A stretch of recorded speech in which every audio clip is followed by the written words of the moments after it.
प्रभु के गीत गाने में मजा है, लगन प्रभु से लगाने में मजा है।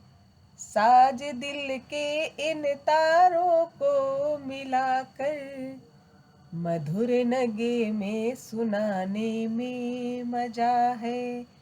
आप सभी को सादर नमस्ते, जय श्री राम। पुस्तक श्रृंखला के अंतर्गत आज मेरे YouTube चैनल वसुधा के रंग में सत्यार्थ प्रकाश का सप्तम समुल्लास लेकर आई हूँ, जो ईश्वर का स्वरूप और ईश्वरीय ज्ञान वेद इससे संबंधित है। बहुत सुंदर सुंदर प्रश्नोत्तरी है इसमें। दुनिया के सबसे बड़े क्रांतिकारी ग्रंथ सत्यार्थ प्रकाश पर इस समय सीरीज डाल रही हूँ, जो ग्रंथ अपने आप में एक पुस्तकालय है। वेदों का, गीता का, महाभारत का, बाइबल का, कुरान का, उपनिषद का, बहुत सारे ग्रंथों का सार है। दुनिया का सबसे बड़ा पाखंड विरोधी ग्रंथ है। इसके बारे में कुछ भी ना जानते हुए किसी ने लास्ट एपिसोड में कमेंट की थी कि पाखंड फैला रहे हो, तो मैं यही कहूँगी, जिन लोगों को ऐसा लगता है अपनी संस्कृति के बारे में, वो अपने ज्ञान चक्षु खोलें और देखें कि 2000 वर्षों से जो एक्सपेरिमेंट किए गए हैं अंग्रेजी में, वो सारे फेल से हो रहे हैं और वो लोग भी हमारी संस्कृति की ओर दौड़ रहे हैं। और फिर भी यदि आपका जो लॉजिक है, आपकी जो रीजनिंग है, वो ज़्यादा छटपटा रही है, तो आध्यात्म और साइंस, आधुनिक साइंस क्या है और आध्यात्मिक साइंस क्या है, इसको और अच्छे से जानने के लिए आप पंडित गंगा प्रसाद द्वारा लिखा गया ग्रंथ आस्तिकवाद पढ़ सकते हैं। उसके बारे में संक्षिप्त में मैंने एपिसोड में डाला था और उसमें आपको अंग्रेजी लेखकों के भी बहुत उदाहरण मिलेंगे, भारतीय लेखकों के भी मिलेंगे। तो वहाँ पर आप अपना जो नॉलेज है वो वहाँ आजमा सकते हैं। चलिए, आज हम सप्तम समुल्लास के बारे में बात करने बैठे हैं। बहुत ही सुंदर प्रश्नोत्तरी है इसमें और पढ़ के आनंद आ जाता है। कुछ चीज़ें मैंने संक्षिप्त में लिखी हैं इसमें। क्या क्या है? एक तो ईश्वर को सिद्ध करने हेतु प्रमाण क्या है, इस बात पर प्रश्नोत्तरी है। दूसरी, परमात्मा, ब्रह्म, जीव, प्रकृति, परमात्मा का स्वभाव कैसा है, वेद क्या है, वेद संस्कृत में ही क्यों है, संस्कृत भाषा में ही क्यों है, वेदों का ज्ञान 4 ऋषियों को ही क्यों दिया ईश्वर ने और किसी को क्यों नहीं दिया, वेदों का ज्ञान परमात्मा द्वारा दिया गया, इसके क्या प्रमाण है, ईश्वर न्यायकारी और दयालु दोनों कैसे है, परमेश्वर क्या चाहता है, उपासना के नियम क्या है, ईश्वर की स्तुति प्रार्थना क्यों करनी चाहिए, ईश्वर सगुण है या निर्गुण है। तो इसको संक्षिप्त में इससे जो पंक्ति निकाली है कि ईश्वर सगुण और निर्गुण दोनों ही है। जिस जिस गुण से सहित ईश्वर की हम प्रार्थना करते हैं, जैसे कि वो न्यायकारी है, दयालु है, बलशाली है, सर्वशक्तिमान है, सर्वज्ञ है, ज्ञानी है, कृपा करता है, न्याय करता है, ओजधारी है, तेजधारी है, इस तरह के सगुण सहित, इस तरह के गुणों सहित जिसकी हम स्तुति करते हैं, प्रार्थना करते हैं, वो सगुण, उस रूप में ईश्वर सगुण है। और जो ईश्वर नहीं है, जिस राग द्वेष से ईश्वर पृथक मानकर, जिस राग द्वेष से ईश्वर को पृथक मानकर हम उपासना करते हैं, वो निर्गुण है। जैसे कि राग द्वेष नहीं है ईश्वर में, पापाचार जैसे व्यवहार नहीं है ईश्वर में, मिथ्या या चोरी इत्यादि नहीं है ईश्वर में।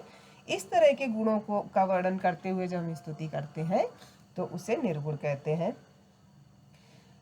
प्रार्थना कब करनी चाहिए, कब करने योग्य है?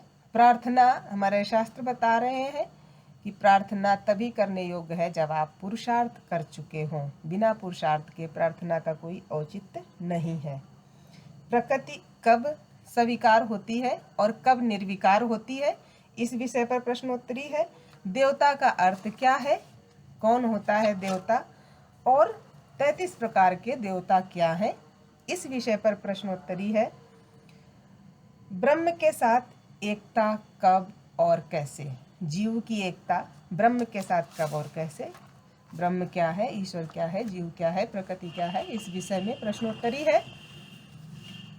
परमेश्वर रागी है या विरक्त, यहाँ पर थोड़ा सा मैं पढ़ के सुनाना चाहती हूँ कि परमेश्वर ना तो रागी है और ना विरक्त है, दोनों ही नहीं है, क्योंकि राग अपने से भिन्न उत्तम पदार्थों में होता है, तो परमेश्वर से उत्तम तो कोई है ही नहीं, तो फिर इसलिए वो रागी नहीं हुआ, उसमें राग संभव कैसे है। और जो प्राप्त को छोड़ दे उसको विरक्त कहते हैं। तो ईश्वर व्यापक है, इसलिए किसी पदार्थ को छोड़ नहीं सकता, इसलिए वो विरक्त नहीं है। अब आगे क्या है, प्रश्न है कि वेद जो है, बहुत सारे प्रश्न है लेकिन जो कुछ इम्पोर्टेंट प्रश्न है बस उस पर ही मैं प्रकाश डाल रही हूँ। इम्पोर्टेंट तो सभी हैं लेकिन मैं कुछ संक्षिप्त में थोड़ा ही बताऊंगी, बाकी आपको स्वयं पढ़ना पड़ेगा। वेद जो है ना वो ईश्वर कृत है, अन्य कृत नहीं है। इसके प्रमाण क्या है, इसके प्रमाण में स्वामी जी लिखते हैं, प्रमाण देते हैं वो कि इसके प्रमाण क्या है। जैसा ईश्वर पवित्र है, सर्व विद्यावित है, शुद्ध गुण कर्म स्वभाव न्यायकारी दयालु आदि गुण वाला है, वैसे जिस पुस्तक में ईश्वर के गुण कर्म स्वभाव के अनुकूल कथन हो वह ईश्वर कृत्य है, अन्य नहीं। और जिसमें सृष्टि क्रम प्रत्यक्ष आदि प्रमाण आप्तों के और पवित्र आत्मा के व्यवहार से विरुद्ध कथन ना हो वो ईश्वर युक्त है। जैसा ईश्वर का निर्भ्रम ज्ञान, वैसा जिस पुस्तक में भ्रांत रहित ज्ञान का प्रतिपादन हो वो ईश्वर युक्त है। जैसा परमेश्वर है और जैसा सृष्टि क्रम रखा है वैसा ही ईश्वर सृष्टि कार्य कारण और जीव का प्रतिपादन जिसमें होवे वह परमेश्वर कृत पुस्तक होता है। और जो प्रत्यक्ष आदि प्रमाण विषयों से अविरुद्ध शुद्ध आत्मा के स्वभाव से विरुद्ध ना हो वह ईश्वर कृत है। इससे ये सिद्ध होता है कि वेद ईश्वर कृत है, क्यों वेद में ऐसा कुछ भी नहीं है जो सृष्टि के विरुद्ध हो, सृष्टि क्रम के विरुद्ध हो, ईश्वरीय स्वभाव के विरुद्ध हो, इसलिए ईश्वर कृत ग्रंथ है। अन्य ग्रंथ ईश्वर कृत नहीं है, जैसे कि बाइबल कुरान इत्यादि। क्यों नहीं है वो आगे आके 14वें समुल्लास में प्रमाणों के साथ स्वामी जी बताएंगे, तब हम उसके बारे में चर्चा करेंगे।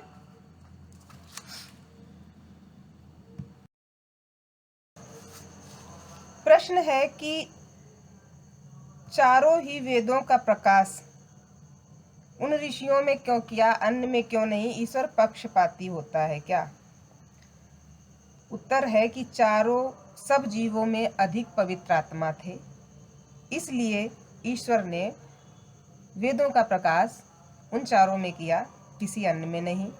प्रश्न है कि संस्कृत भाषा में ही क्यों किया, तो इसका उत्तर ये है कि संस्कृत भाषा में अगर किसी देश की भाषा में करते, किसी अन्य की भाषा में करते तो पक्षपाती हो जाता है ईश्वर, क्योंकि उसने मनुष्यों के लिए ये प्रकाश किया है। वेदों का प्रकाश ऋषियों के द्वारा कराया है मनुष्यों के लिए, और जो संस्कृत है वो पूरी तरह एक साइंटिफिक भाषा है, प्राकृतिक भाषा है, जिसका बोध ईश्वर ने ऋषियों के द्वारा इस संसार को कराया। अब प्रश्न आता है कि ऋषियों को कैसे जनाया जब संस्कृत जानते ही नहीं थे, तो क्योंकि वो पात्र थे इस चीज के।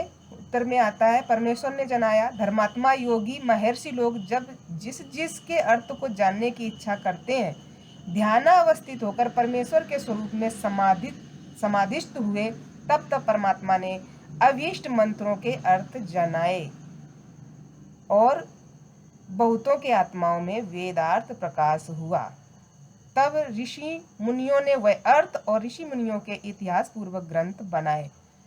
अब समाधि अवस्था क्या है, ध्यानावस्थित अवस्था क्या है, यदि इस पर वो लोग तर्क कुतर्क करेंगे जिन्हें ये साइंस पता ही नहीं है, आध्यात्मिक साइंस, ये समाधि और ध्यान अवस्थित वाली साइंस जो योग साइंस है, जिनको पता ही नहीं है ज्ञान का प्रकाश अंदर कैसे होता है, समाधि की अवस्था क्या होती है, ब्रह्म के साथ कैसे एकाकार हो जाता है योगी, और वो प्राकृतिक चीज़ों को समझने के लिए, प्राकृतिक धुनियों को समझने के लिए, और ईश्वर से किस तरह प्रेरित हो जाता है, किस तरह सक्षम हो जाता है, ये वो लोग समझ ही नहीं सकते जिनको इस तरह की साइंस का, इस तरह की चीज़ का ज्ञान नहीं है। इसलिए उन्हें समझाना भी मुश्किल है। और ये ग्रंथ जो है पूरी तरह साइंटिफिक है, इसलिए इसको अवश्य पढ़ें आप लोग। और सप्तम समुल्लास में बस इतनी ही कड़ियाँ मैं लेके आई हूँ। इसके आगे का है सृष्टि के विषय में लिखेंगे अष्टम समुल्लास में, कि सृष्टि क्या है, सृष्टि की उत्पत्ति कैसे हुई, क्या क्या हुआ, इस विषय में बताएंगे स्वामी जी। इस वीडियो में बस इतना ही। आप लोगों को पुनः सादर नमस्ते। जय श्री राम।